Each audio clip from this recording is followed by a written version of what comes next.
Well, this interview is with Arhan, who is the new chief executive of Touchstone.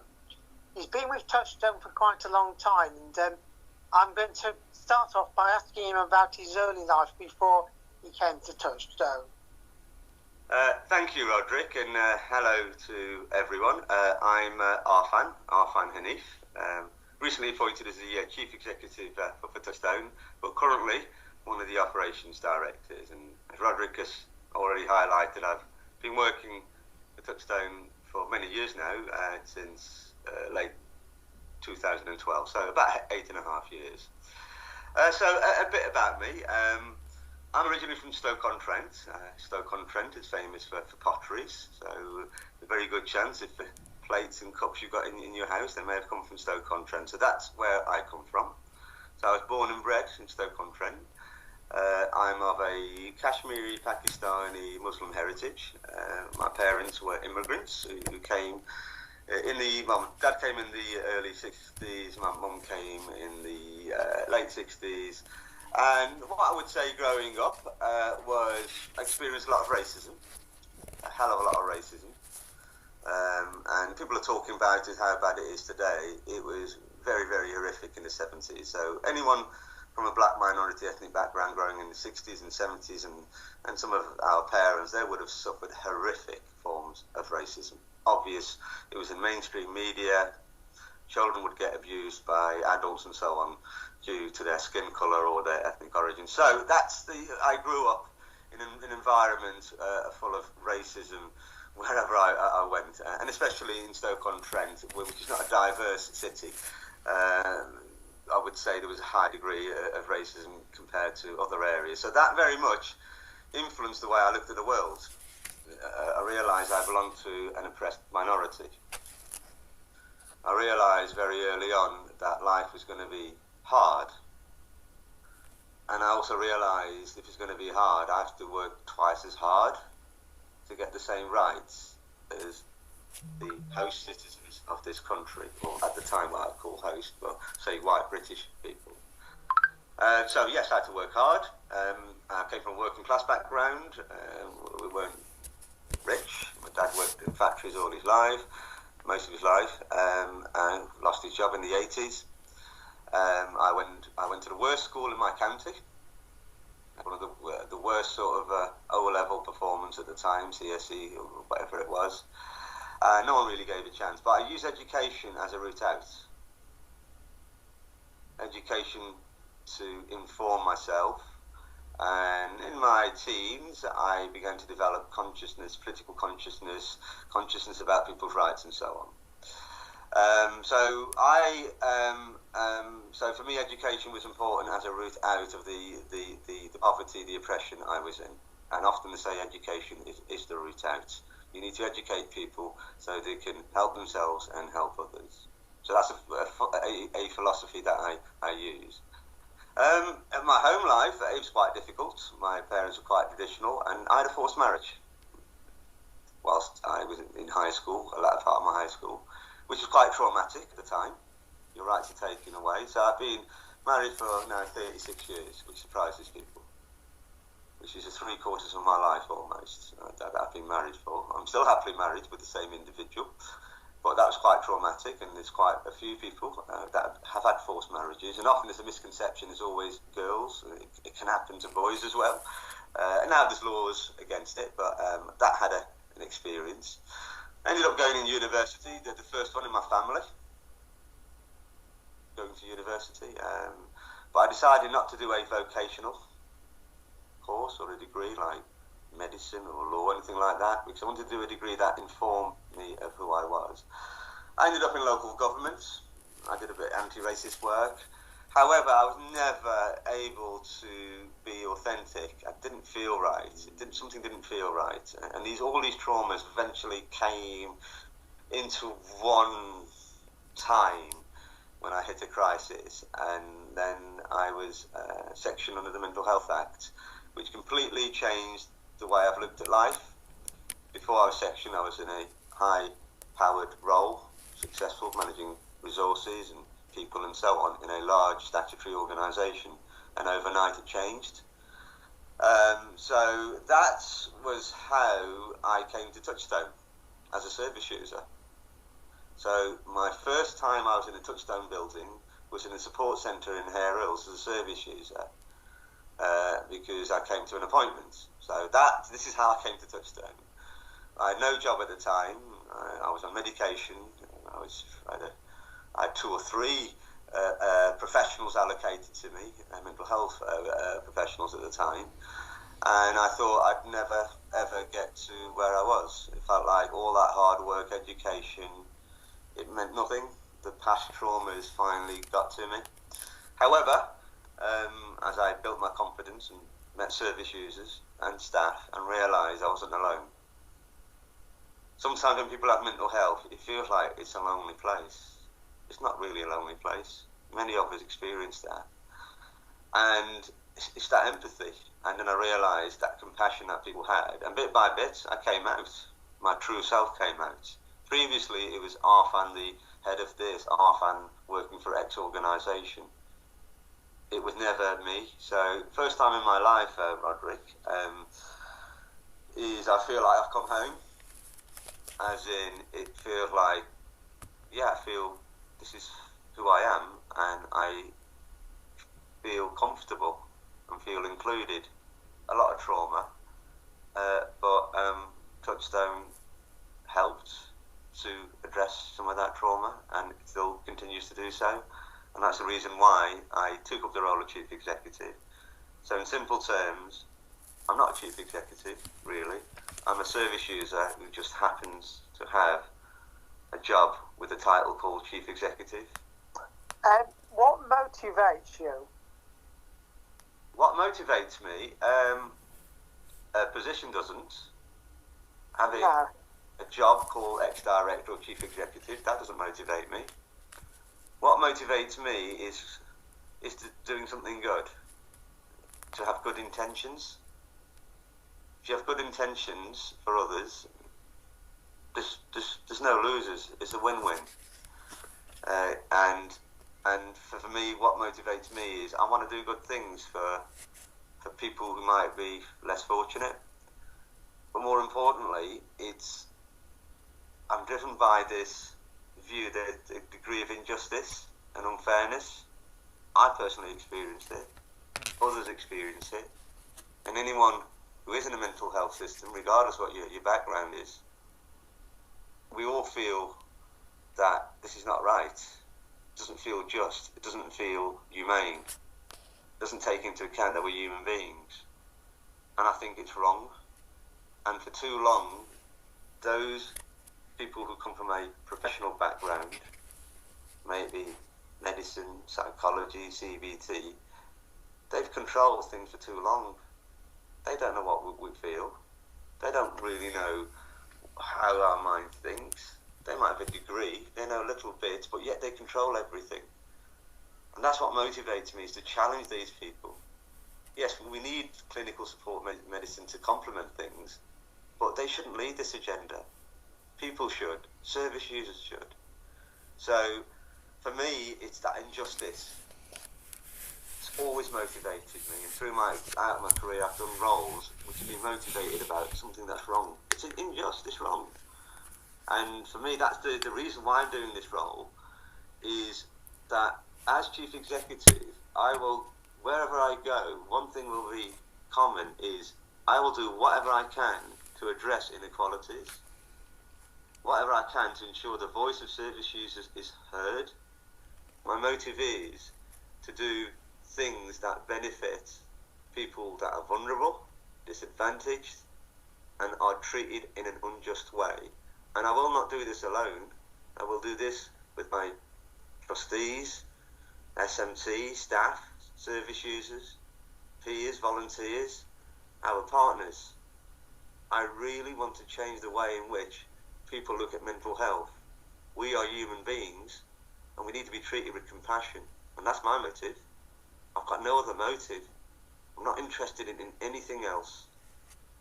Do you believe in experts by experience? Do I believe? I totally believe in it. I'm an advocate of it. Yeah. They're the experts. they know everything. And anything or any organisation that develops something by whether it be called customers or service users will be a better organisation. There's expertise that you have. The so-called experts with their degrees, yes, they're experts that might give you the statistics, they might give you some strategic way of looking at things. But people who have had mental health have tasted the knowledge, they've bitten into the apple. Others, they just know what the apple looks like and explain what chemicals are in an apple. But people who've had lived experience, we've tasted it. And that's true knowledge. And that true knowledge is invaluable. And that knowledge can inform services that can meet the needs of service users. I ultimately believe that we as individuals, as human beings, ultimately have our own solutions. Medication is not a solution. CBT therapy is not a solution. Support work is not a solution. These are all tools to help people. The solution lays within us. The reason why we say asset-based strengths, going back to your point of service user expertise and lived experience, that's the key strength. And any organisation which doesn't have that cannot really say we are meeting the needs of service users. So not only do I believe in it, I'm an advocate, plus I'm immersed in it, because I have no loyalties to professionals as such. My knowledge has come from my lived experience, and it's through this lived experience I've become chief executive, really. So do I believe in it? Well, of course I believe in it. I'm an advocate, and not only that, the organisation's appointed someone with that particular skill set of lived experience.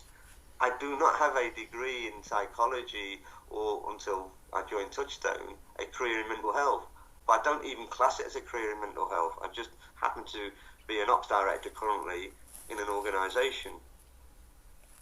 So I truly, truly believe the solutions come from within, and the rest of it is how we can support and facilitate that process.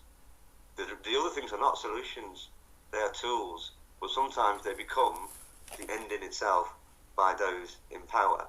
So, like I said, for me, it's not just what I think, it's what I do, and the organisation has not only got me, but got many staff who are appointed and their main focus on when it comes to mental health is lived experience. Yes, we do have some staff that have a professional qualification, which they need to have, but there's many others within the organisation. The knowledge has come from that lived experience, and I would say that has been the main driver, not the professional element of mental health. It's been the lived experience and the expertise around that. That's been the key thing. And how will you graduate from being operations director to chief executive? Well, I won't change as a person. I'm still the same person. I won't turn up one day differently. So the same values stand. I will still, as all employees do, will live and breathe the values of the organisation. Nothing changes there in that respect. The values, our vision and mission statement makes quite clear how I act as a senior manager already. So it doesn't really change as such. Where some of the transition might be is where the ops director has to have some of the detail in terms of dealing the day-to-day stuff. Where the chief executive role is, I'll be spending a bit more time influencing people, spending more time with obviously service users, and not being, to some extent, ops director is quite a prescribed role. You have to do certain things at a certain time. I look forward to the opportunity of spending more time speaking to various people across Yorkshire to influence and persuade them the importance of service user leadership, health and equality, and staff wellbeing, and so on. So that's where I'm coming from in terms of that question. Do you think that your past life has helped prepare you for taking on this role? Yes. If to some extent, I feel like thanking the people who sectioned me. There were 3 people made an assessment who sectioned me nearly 10 years ago. And yeah, I need to go and thank them and say, well, you did me a great favour here. If it wasn't for you, I wouldn't end up one day becoming chief executive of a thriving, nationally well-known mental health organisation and service provider who's innovative, best practice when it comes to mental health. So I need to find these 3 people and thank them. So thank you very much for sectioning me and putting me into hospital, because that would not have happened. So it definitely has. Obviously I have senior management experience, which I've not shared. I've worked in statutory organisations and held very senior roles. So I haven't just appointed someone with a lived experience to become a chief executive. There are some sort of things that I have in the background in terms of skill sets and so on. So yeah. So how do you see the future at Touchstone? Almost not too dissimilar to where we are, Roderic. Same values, same vision, tackling inequalities, making sure co-production is in reality, it's a reality, making sure service users feel included, making sure we have a safe place for whoever visits a Touchstone office, which is all inclusive. So all that stays the same in that respect. Nothing really changes. We're still the same values-led organisation, the organisation that Alison has successfully led. So I would say no major changes in that respect whatsoever. However, I was thinking, where do you go from an organisation which has been so successful under the leadership of Alison Lowe? It's grown. It's seen as a leader when it comes to service user involvement, health inequalities, and so on. So where do we go from something which is so great? So there's always a challenge for anyone coming in. It's hard. Sometimes easier if there was a mess. If things were wrong, you can, well, I can make improvements. So where I think we can go from here, really, Roderic, is we do a great job as an organisation delivering services to service users. We do a great job in terms of the diversity of our workforce and how we care and show compassion both towards our workforce and service users. I'd like other organisations to do the same thing, Roderic. I want our staff, our service users, to start to influence others. I don't want just Touchstone to be the organisation where service users can have their needs met based on their specific requirements, or the organisation, if you come from a particular protected characteristic, they'll meet my needs, where I can feel safe. Actually, I want that to be the case for all organisations. I don't just want a ghettoised thing, only Touchstone provides services to vulnerable people in an effective manner. I want all organisations, whether it be the NHS, the local authority, and other voluntary and community sector organisations. It's about influencing. And we've got a great amount of leadership in our organisation and amongst our service user group. Let's influence these people. Let's make other organisations like Touchstone. That's what I want. It's like we've done what we can as an organisation. I'd like that to be the case for all. I come from a VME background, and I know many black minority ethnic communities are not accessing services, and many come to Touchstone. It's not right. They should go to any service provider and get the same fair, inclusive service. And as chief executive, I want to influence that change and influence that change amongst our partners. Wherever we operate, I want to ensure service users get the same fair, accessible service by our partners, not just for Touchstone. So that's where I feel, as the incoming chief executive, we can build some work around. In simple terms, sounds a bit corny, I want to change the world. Roderic,